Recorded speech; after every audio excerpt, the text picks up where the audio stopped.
It is a dark and blustery night tonight. Perfect time to continue our book, The Dark Frigate. These chapters that I'm about to read are a bit on the gory side, so if you have any small children around, they might want to skip these chapters. Chapter 11. Headwinds and a Rough Sea. Lacking the Mason, she labors by the wind, which hath veered sadly during the night, quoteth Captain Jordan in a sleepy voice, as with his host he came upon deck betimes. I like it little, the master replied. It would be well to lay a new course and sail on a new voyage. There is small gain to be got from these fisheries. A southern voyage now promises return worth the labor. To this Captain Candle made no reply. He studied the sore damage done to the ship, upon which already the carpenter was at work. With the breadth of a canvas and hoops to batten the edges fast, and over all a coating of tar, a man might make her as tight and dry as you please, said the old one. He smiled when he spoke, and his manner galled his host. It was in my mind, Captain Candle replied with an angry lift of his head. There are few things more grievously harassing than the importunity and easy assurance of a guest of whom there is no riddance. It put a man where he is peculiarly helpless to defend himself. And already Captain Candle's patience had ebbed far. Bid the boatswain overhaul his canvas mate, and the carpenter prepare such materials as be needful. Ay, and bid the liar stand ready to go over the side. 'Twill cool his hot pride, of which it seems he hath full measure. Yea, yea. As the master paced the deck back and forth, the old one walked at his side, for he was a shrewd schemer and had calculated his part well. Until the master's gorge rose. I must return to the cabin, he said at last, and overhaul my journal. I will bear ye company. No, no. The old one smiled as if in deprecation, but as the master turned away, the smile broadened to a grin. Boatswain Marsham and the one-eyed carpenter, who wore a beard like a goat's, were on their way to the forehold. The cook and his mate were far down in the cook-room. 10 men in the watch below were sound asleep, but Martin Barwick, the 11th man in the watch, was on deck, and of the 11 rescued men not one was below. With Captain Candle safe in his cabin and busied over his journal, there were left from the company of the Rose of Devon 8 men and the mate, and 1 man of the 8 was at the helm. There the old one counted as he took a turn on the quarter-deck. The old one and his men were refreshed by a night of sleep and restored by good food. To all appearances, without care or thought to trouble them, they ruffled about the deck. 1 was standing just behind the mate. 2 were straying towards the steerage. Thy boatswain is a brave lad, the old one said to the mate, and stepping in front of him, he spread his legs and folded his arms. The mate nodded. He had less liking for their guest, if it were possible, than the captain. A brave lad, the old one repeated. I can use him. You? Yea, I. The mate drew back a step, as a man does when another puts his face too near. He was on the point of speaking, but before his lips had phrased a word, the old one raised his hand, and the man behind the mate drove 6 inches of blue steel into the mate's back, between his ribs and through his heart. He died in the old one's arms, for the old one caught him before he fell and held him thus. Well done, the old one said to his man. Not so well as one could wish, the man replied, wiping his knife on the mate's coat. He perished quietly enough, but the knife bit into a rib, and the feeling of the sharp knife dragging upon bone sets my teeth on edge. The old one laughed. Thy stomach is exceedingly queasy, he said. Come, let us heave him over the side. All this, remember, had happened quickly and very quietly. There were the 3 men standing by the quarter-deck ladder. The old one and his man and the mate. and by all appearances the old one merely put out his hands in a friendly manner to the other, for the knife thrust was hidden by a cloak. But now the mate's head fell forward in an odd, lackadaisical way, and 4 of the old one's men, perceiving what they looked for, slipped past him through the door to the steerage room, where they clapped down the hatch to the main deck. 1 stood on the hatch, 2 stood by the door of the great cabin, and the 4th, stepping up to the man at the helm, flashed a knife from his sleeve and cut the fellow down. It was a deft blow, but not so sure as the thrust that killed the mate. The helmsman dropped the whipstaff, and falling gave forth a yell and struck at his assailant, who again let drive at him with the knife and finished the work, so that the fellow lay with bloody froth at his lips, and with fingers that twitched a little, and then were still. The man who had killed him took the whipstaff and called softly, "Holloa, master, we hold the helm." Then from his place he heard a sailor cry out, "The mate is falling, lend him aid." Then the old one's voice, rising to a yell, called, "Stand back, stand off! Now, my hearts!" There came a quick tempest of voices, a shrill cry, the pounding of many feet, then a splash, then a cry wilder and more shrill than any before. "Nay, I yield, quarter, quarter, have mercy! God's mercy, I beg you, help, O God!" There was at the same time a rumble of hoarse voices, a sound of great struggling, then a shriek and a second splash. The man at the helm kicked the dead helmsman to one side and listened. In the great cabin behind the bulkhead at his back he heard a sudden stir, as between the mainmast and the forecastle. The yells rose louder, the great cabin door burst open, and out rushed Captain Francis Candle in a rich waist with a broad cuff at his wrists. His hair was newly oiled with jasmine butter, and a gallant bows at his knees, for he was a fine gentleman who had first gone to sea as a lieutenant in the king's service. As he rushed out the door, the man laying in wait on the left struck a fierce blow to stab him, but the knife point broke on a steel plate, which it seems Captain Candle wore concealed to foil just such dastardly work. Whereupon, turning like a flash, Captain Candle spitted the scoundrel with his sword. But the man laying in wait on the right of the door saw his fellow's blow fail, and perceived the reason, and leaping on the captain from behind, he seized his oil hair with one hand and hauled back his head, and reaching forward with the other hand, drove a knife into the captain's bare throat. Dark blood from a severed vein streamed out over Captain Candle's collar and his waist. He coughed, and his eyes grew dull. He let go his sword, which remained stuck through the body of the man who had first struck at him, clapped his hand to his neck, and went down in a heap.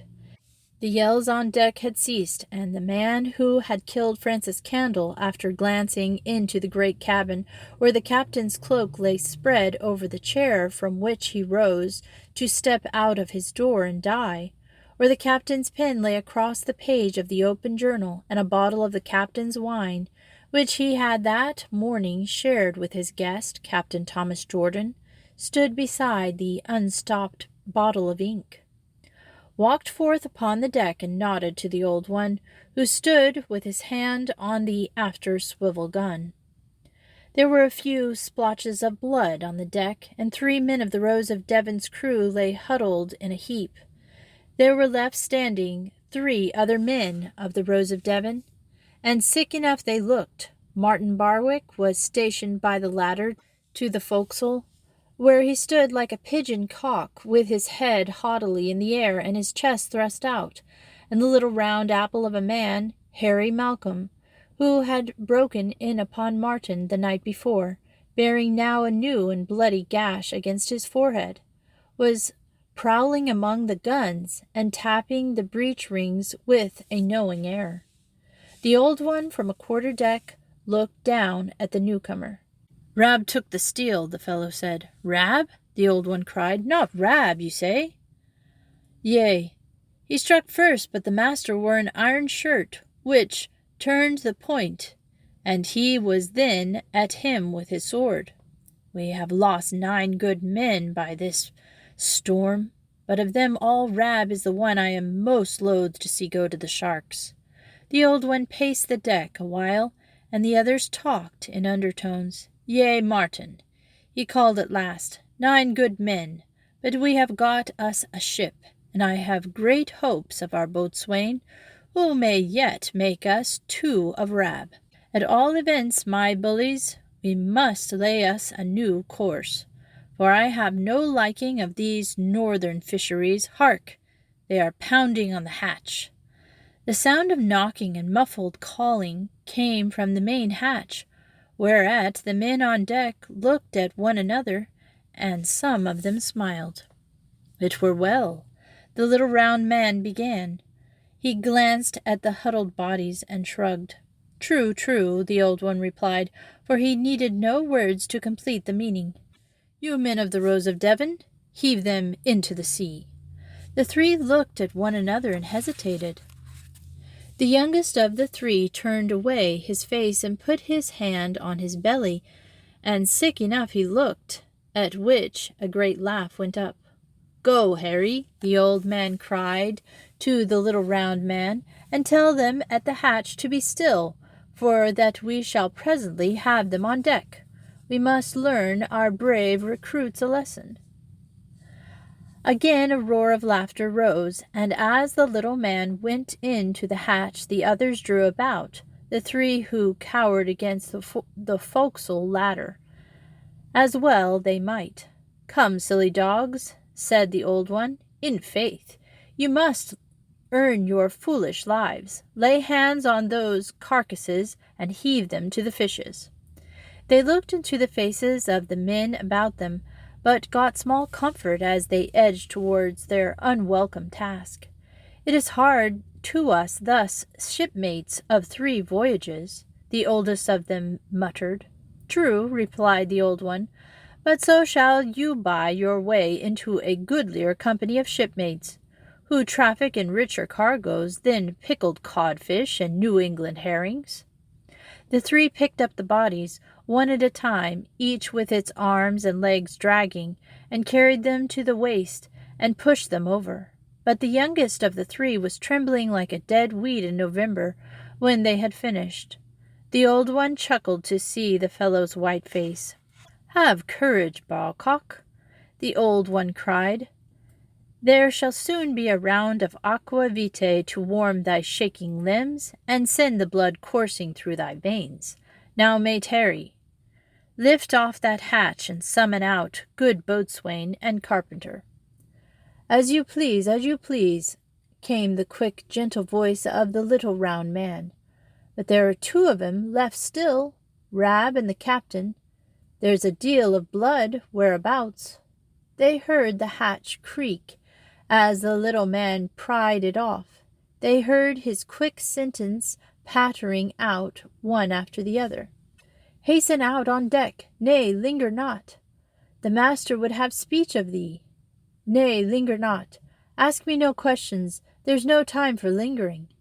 Then out burst Phil Marsham, with the old carpenter puffing at his heels.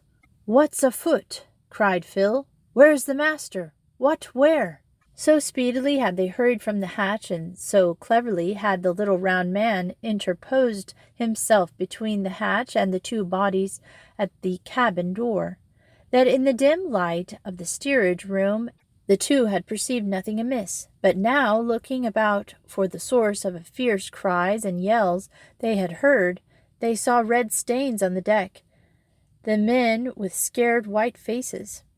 All looked towards the old one, as if awaiting his reply, and when Phil Marsham, too, looked towards him, he met such another quizzing, searching, understanding gaze as he had long ago met when he had taken the words from Martin's lips on the little hill beside the road.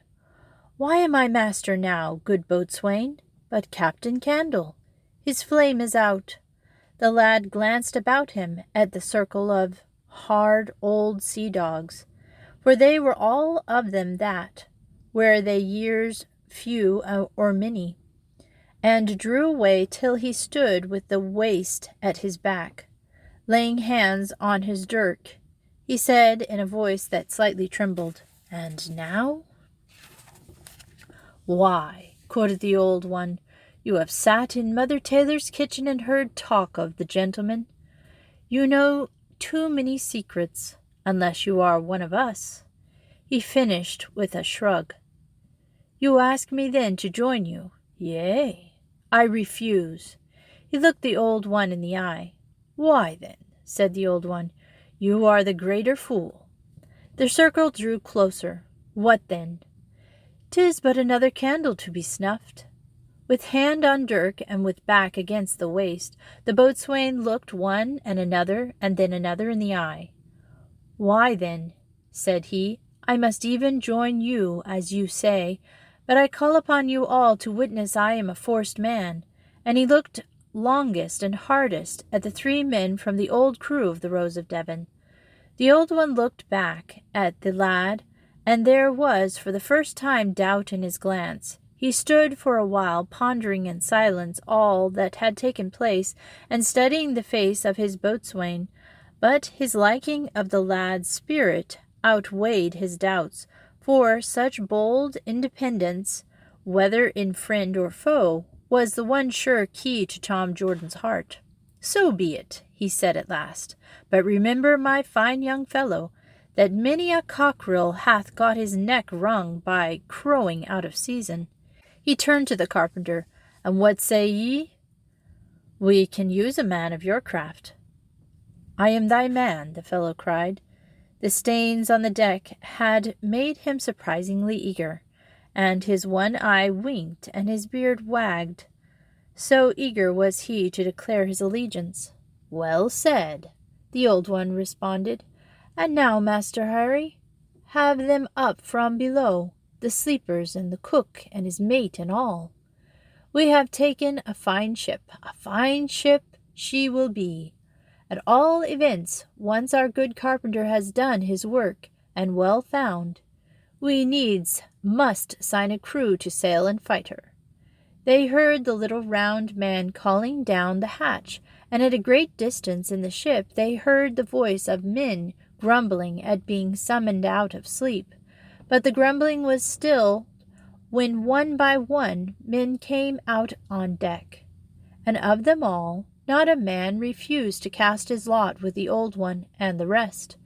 The mere sight of the little blood and the hard faces that greeted them was enough for most, and two of the three, of whom Will Canty was one, must fain perceive how futile would be present resistance. Indeed, in the years since the old queen had died, the navy had gone to the dogs, and merchantmen had come to sail from the Downs, knowing they were likely enough to meet a squadron of galleys lying in wait 50 leagues off the Lizard.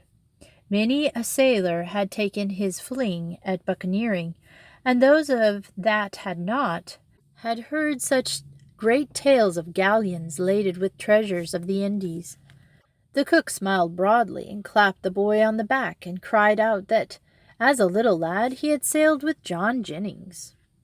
Will Canty met Phil's eyes, and there passed between them a look that made the old one frown, for he was a man who saw everything. The Rose of Devon, although close hauled by the wind, rolled heavily, which was the way of those old tall ships.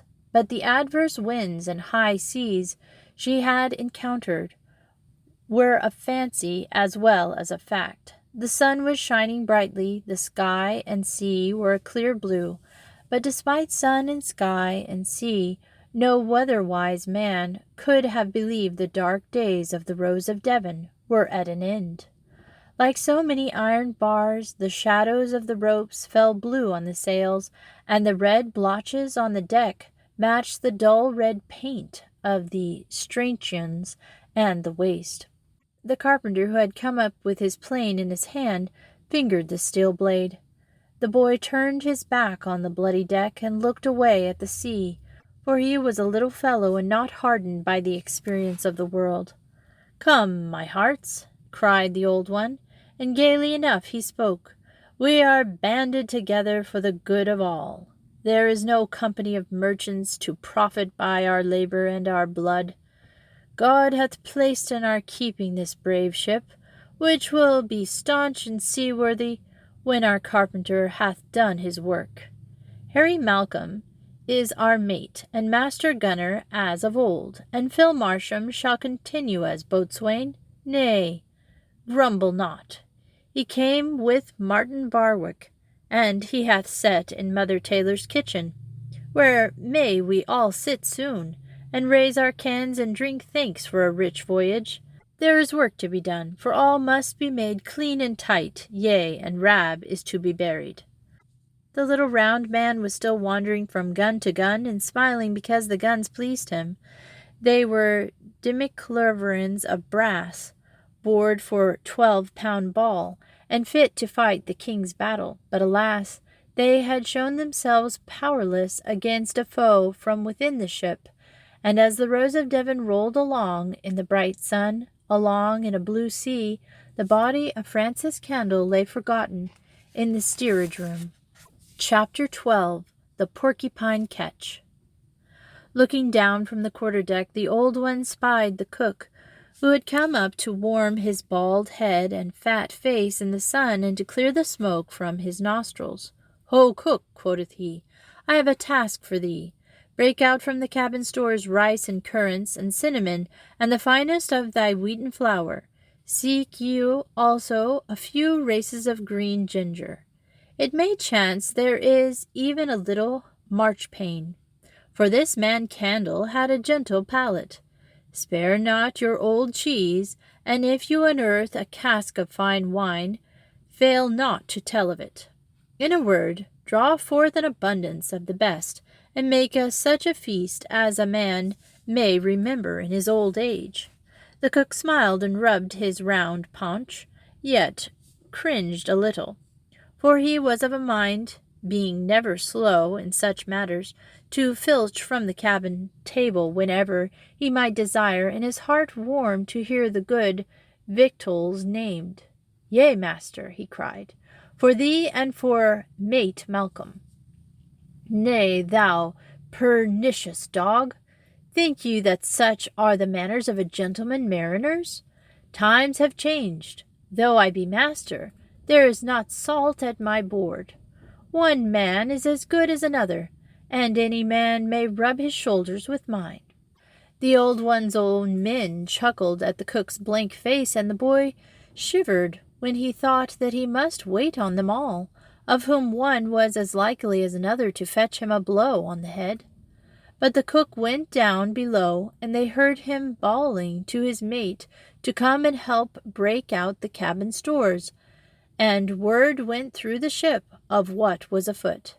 And though Will Canty and the boatswain meeting glanced dubiously each at the other, as did others of the Rose of Devon's old company, for mates are in a sad way in a ship when the masters feast the men, all the foolish fellows were clapping one another on the back and crying that here was a proper captain, and there was none quite so mad as to dispute them in so many words. The smoke grew thick between the decks, and after a while there rose the smell of baking and roasting, and the foolish ones patted their bellies and smacked their lips. They whispered about the boy was spreading with a linen cloth the table in the great cabin, and the cook's mate was staggering under weight of rich food. And when the cook called for men to hoist out a cask of such nectar as poor sailors knew not the like of, a great cheer went up, and there were more hands to haul than there was room on the rope.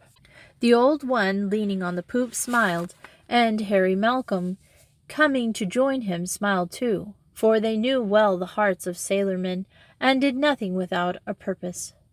So the table was laid, and the feast was spread, and in came the man. Only one remained at the helm, for the wind was light. which made light his task. 6 remained on deck to watch and stand by, with Harry Malcolm curled against the light gun on the quarter deck, to command them. The cook and his mate, resting from their labors far down in the hold, gorged themselves on good food and drank themselves drunk, on nappy liquor from the cask they had cannily marked for their own among the cabin stores. Of the rest, all that could find room crowded into the great cabin, and all that could find no room in the cabin squatted on the deck outside the door, on the very spot where Francis Candle had fallen dead. They sat with their backs against the bulkheads and stanchions, where they, too, could join in the feast and the council. And the boy, when all were fed, gathered meat from under the table like old King Aboni Bezek, of unhappy memory.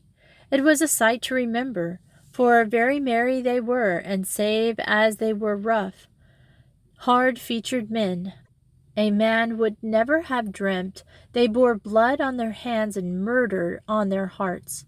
The old one sat at the head of the table and took care that neither food nor wine was stinted.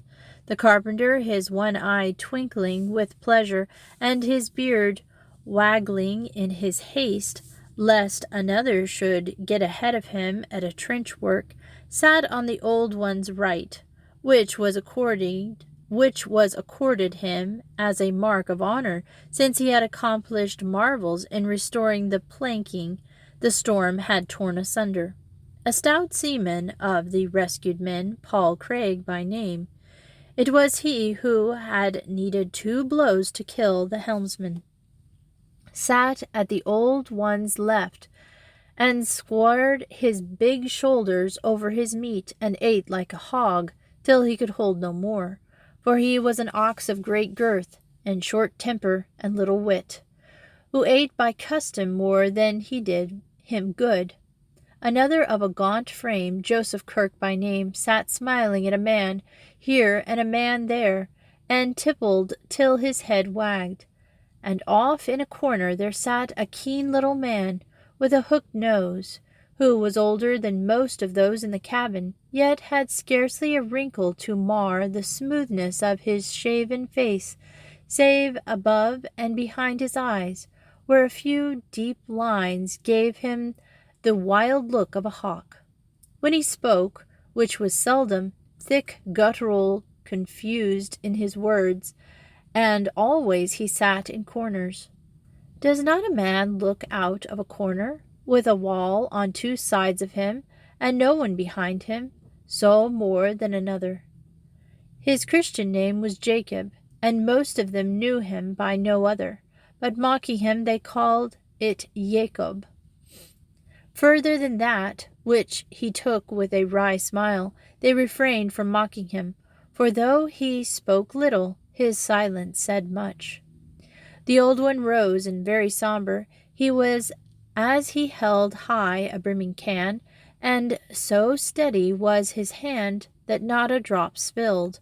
For a space he paused and looked round at the rough company seated at the long table and crouching in the mellow shadows beyond the door. Then, "To the king!" he cried. Those not knowing him well, who stared in perplexity at such a toast in such a place and time, saw his eyes twinkle, and perceived he was looking at old Jacob in the corner. Then old Jacob, smiling as at a familiar jest, rose in turn and raised his can likewise, and pausing to look about him, cried back at the old one, in his thick foreign voice, "To the king and his ships. May they all sink." A yell of laughter and derision shook the cabin.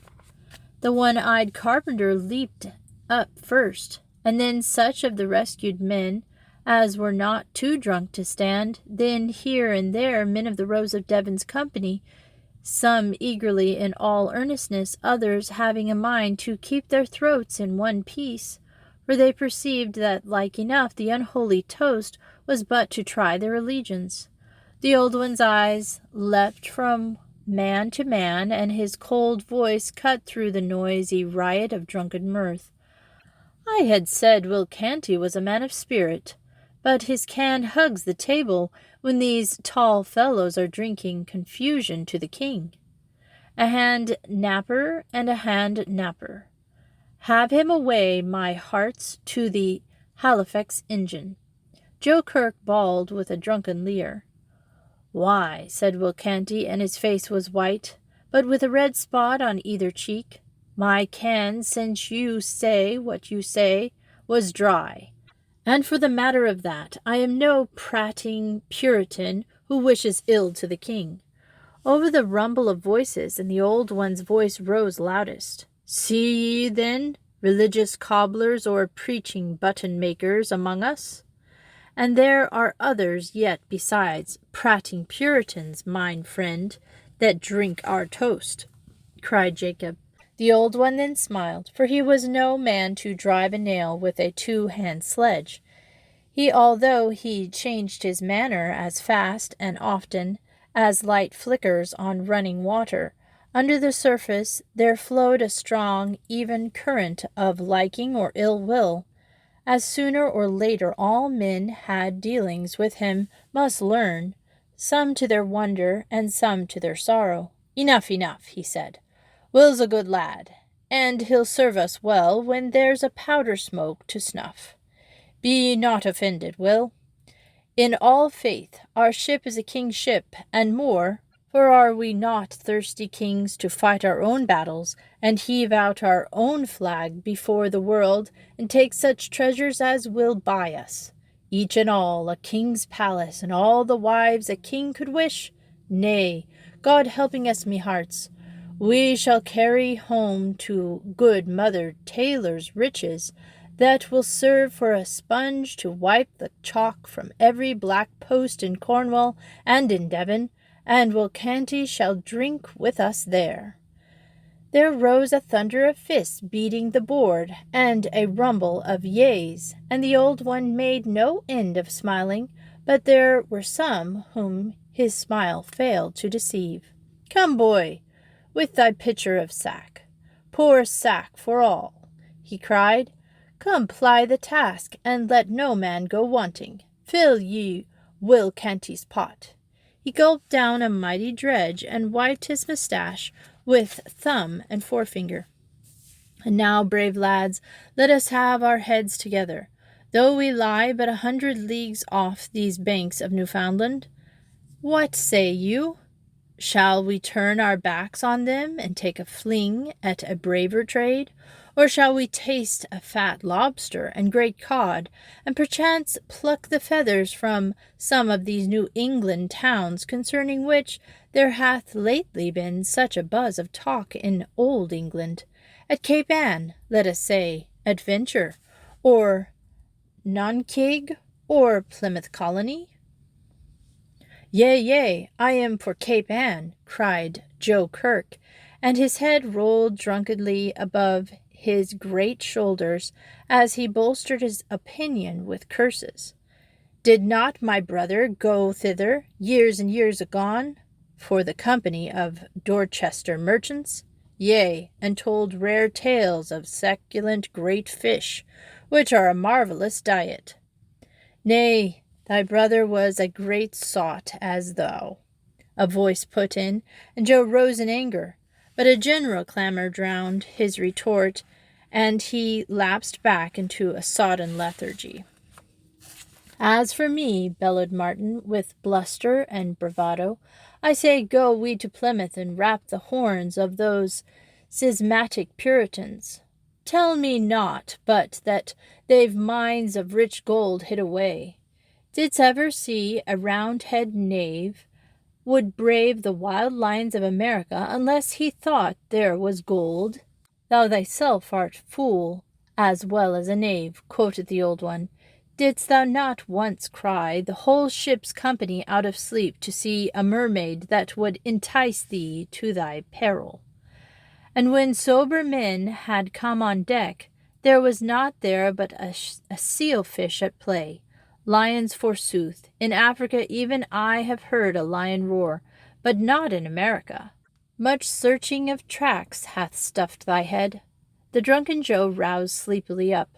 My brother saw a lion at Cape Ann Plantation. My brother.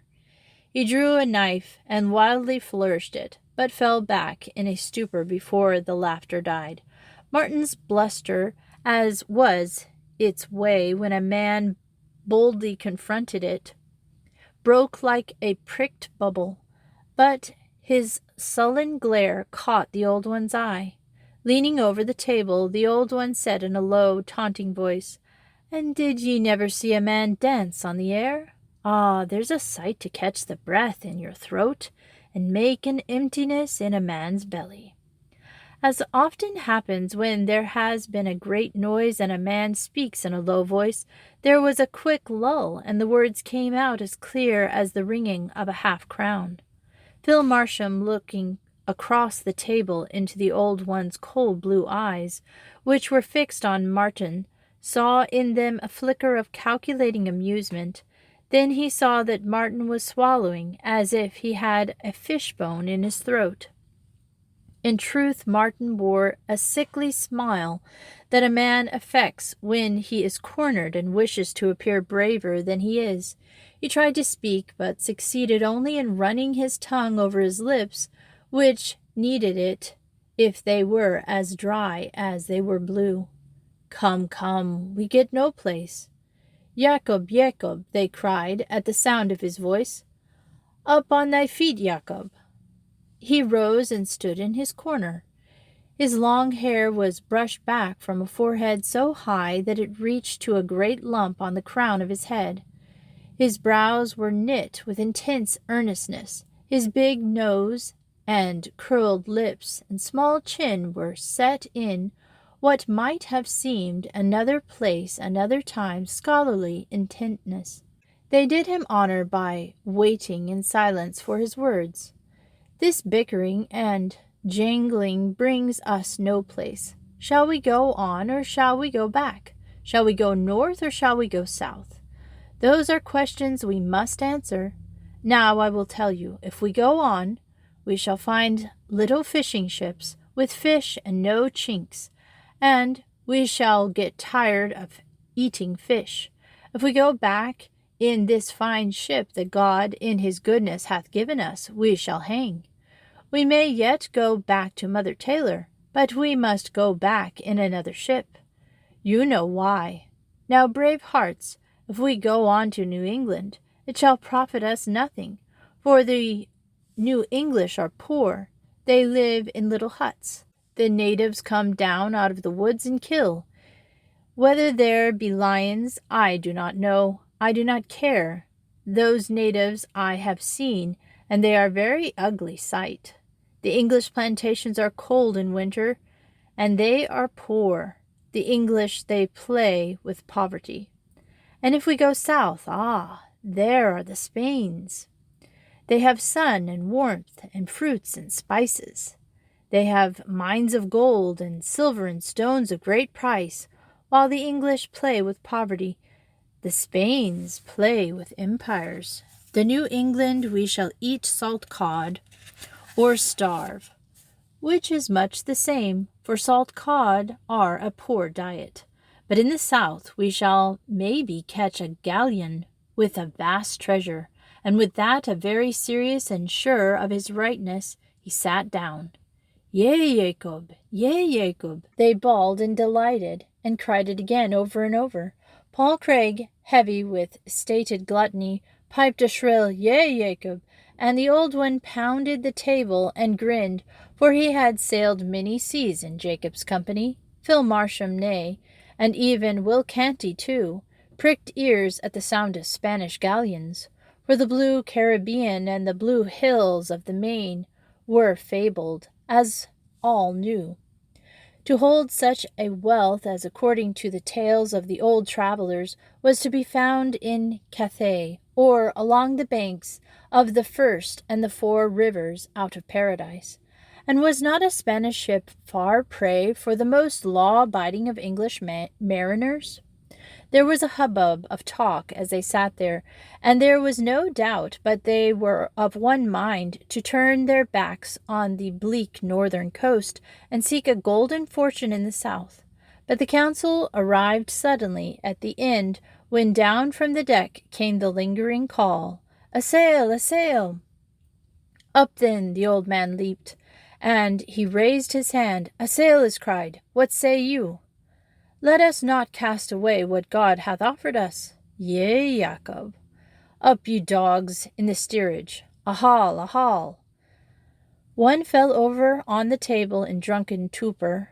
Another rushed out the door and tumbled over a sleeper at the threshold. "Up, ye dogs! How stand he?"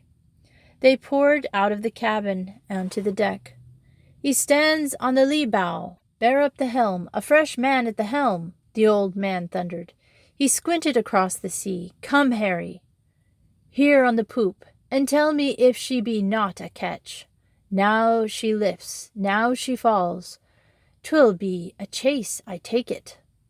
The round little mate came nimbly up the ladder.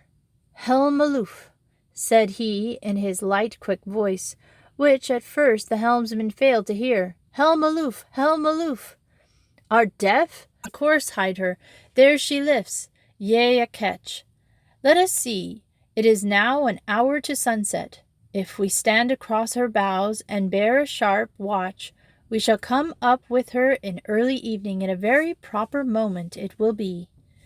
His light, incisive speech, so unlike the boisterous ranting of the old one, in its own way, curiously influenced even the old one himself. A man who had a trick of getting at sound reason, unmoved by bluster or emotion, can hold his own in any company, and many a quiet voice can fire a ship's crew to action as a slow match fires a cannon. "Now, young man," Martin roared, "up aloft, and loose fore and main topsail, and oh, that our stout mizzen-mast were standing yet." "No, no, no," cried Harry Malcolm, and he almost raised his voice. "Thy haste, thou pop-eyed fool, would work the end of us all. Think ye, if they see us fling every sail to the wind, they will abide our coming without charging their guns and stationing every gunner with a linstock and lighted match? Nay, though she be but a ketch, let us go limping across her bows, as lame as a pipped hen. True, and with every man laying by the side of his gun, where they shall not see him until we hail up the ports, and shall show the teeth of good ship." It was Jacob who spoke thus as he climbed to Harry Malcolm's side. The old one, looking down at the deck below, touched his mate's arm. "Yea, I see them. What do you want?"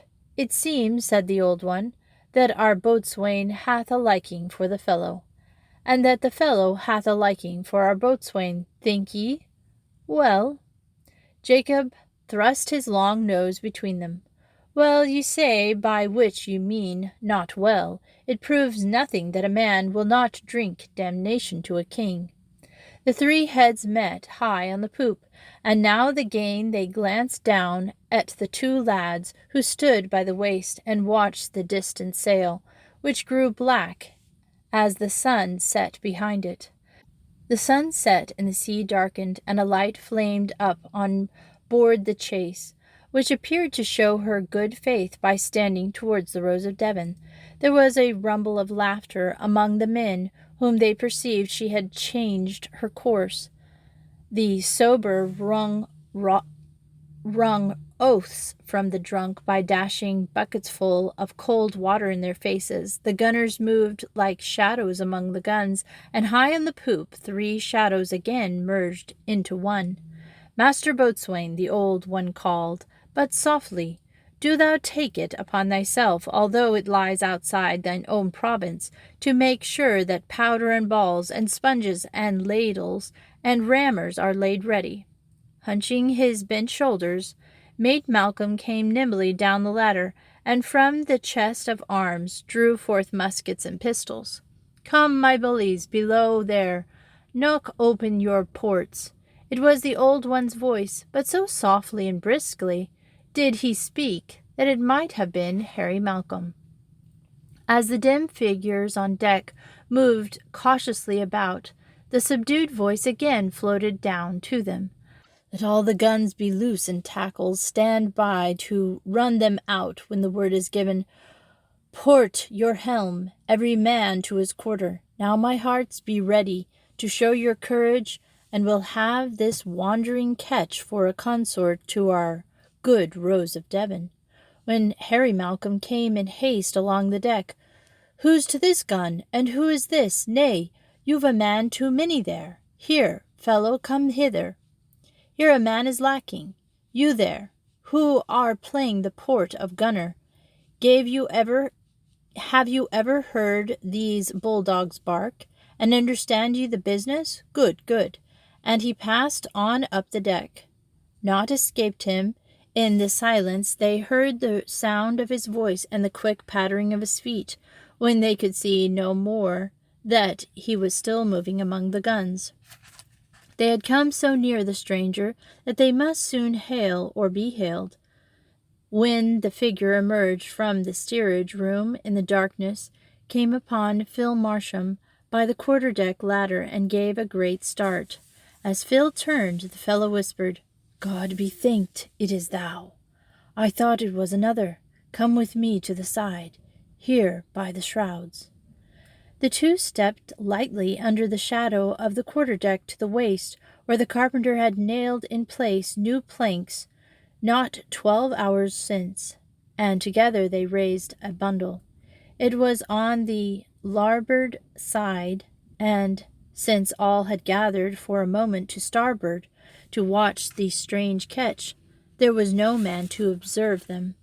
Someone moved above them, and they hesitated, and then they heard slow steps receding and thick undertones that they recognized as Jacob's. When he had gone, the one who had brought the bundle whispered, "Heave it far out," and together they hove it. Still in the shadow of the quarter-deck, the two slipped silently back, unseen, and when Harry Malcolm came hurrying from one side and Jacob from the other to see what had made the splash, there was no one there, nor could any man answer their questions. "Have you done as you said?" Phil asked in a breathless whisper. "That I have, and it was Will Canty who spoke." "Then we shall like enough be hanged. But thou art a tall fellow, and I love thee for it." There came over the water a voice distinctly calling, "Whence your ship?" "Back to your guns, ye dogs," cried Mate Malcolm, in a voice that could not be heard the length of the deck, yet that was not loud enough to be heard on board the stranger. "Of England," the Old One called from the quarter-deck. "And whence is yours?" There was a space of silence in which the two vessels came nearer each other, and I would have you know that hearts ever so courageous were thumping at a lively pace. "And yours?" the Old One cried the second time. There came voices and a hoarse laugh from the stranger then. "Are you merchants or men of war?" "Of the sea," cried the Old One in a voice so like thunder that a man would not think it could have come from that lean throat. "Run out your guns, O me hearts! Let him have the chase guns first. The chase guns, the chase guns!" Now one bawled down the main hatch, and another below echoed his cry, and there sounded the quick boom-boom from the bows. The guns had spoken, and the fight was on. Up your helm, hold your fire now, my hearts, and heave at them," the Old One cried. And now the voice came again over the restless sea. "Our ships is the Porcupine ketch, and our quills are set." The dark sea tossed and rolled between the vessels, and the little that happened on board either was visible to the other, so black was the night, but the light of the sky, which the water reflected, made of each a black shape, clear cut of the jet, but finer than the most cunning hand could carve, in which a man might trace every line and rope. And now from on board the ketch jets of flame burst, and after them came smartly the crack of muskets. "Now, lads," the old one thundered, "give fire, and make an end of this pretty galing. Give fire." A gun on the maintop deck boomed, and another followed. But there was confusion and stumbling, and they were slow for want of practice together, and there was time lost ere the third gun spoke. Then, while Mate Malcolm was storming up the deck and the old one was storming down, they heard the strange master calling to his gunners. Then, to the vast amazement of the men of the Rose of Devon, who had cherished the delusion that their chase was a weak craft and an easy prize, on board the ketch as many as a dozen guns belched flame. Their thunder shook the sea, and their balls sang through the rigging, and a lucky shot struck the Rose of Devon. The ketch then tacked as if to give fire with her other broadside, but deftly swung back again, and before the old one or Harry Malcolm had fathomed the meaning of it, there rose from on board her the cry of "Bear up and close with him! Board him on his quarter! Have ready your graplines! Sheer off, the old Jacob roared. Our powder is good for naught. Yea, she is in all truth a prickly porcupine. If we foul cut anything to get clear, cried the old one, put down your helm, veer out your sheets, cast off weather sheets and braces, aloft there, and clear the main yard, where the cut tackling foul it. Good lad, boatswain, good lad. For on the yardarm Phil had drawn dirk and cut at the snarl of ropes, where a chance ball had wrought such mischief. Then, as the two vessels swung side by side, he looked squarely into the eyes of a bearded man in the rigging of the ketch. The old one, give him his due, was handling his ship in a proper manner, and by luffing he had kept abreast of those guns in the ketch which had spent their charges. But it was plain that the Rose of Devon had caught a Tartar. In all truth, she had a run upon a porcupine with quills set, for though a smaller vessel, the ketch in it now appeared carried as many men or more, and every man knew his place and duty, looking down on her deck. Phil saw her gun crews toiling with sponges and rammers to load anew. She was herself, it seems, a sea rover athirst for blood, and in those wild remote seas there were no fraternity among thieves.